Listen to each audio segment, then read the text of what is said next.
প্রিয় দর্শক, আপনারা দেখতে পাচ্ছেন একজন অসহায় বৃদ্ধা মা রাস্তার ধারে বসে আছেন প্রায় 365 দিন যাবত। কি তার পরিচয়, থাকে কোথায়, বাড়ি কোথায়, আসছে কোথা থেকে জানেন না এলাকাবাসীও। প্রিয় দর্শক, আজকে এন্টার গল্প বাদ দিয়ে সরাসরি তার কাছে চলে যাব।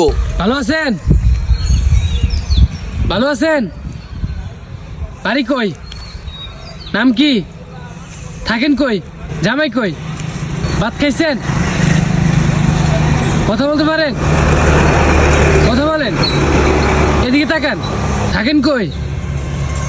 ঘুমান কই? এনে আমি কেমন আছি একটু বলেন তো। ওই দেখা যায় তাল গাছ। তাল গাছ কই? তাল গাছটা দেখেন তো। এই যে টাকা নিবেন, টাকা দিব, খাবার দিব, খাবার খাবেন। কি ছিলেন? পাতা কি করবেন পাতা দিয়া?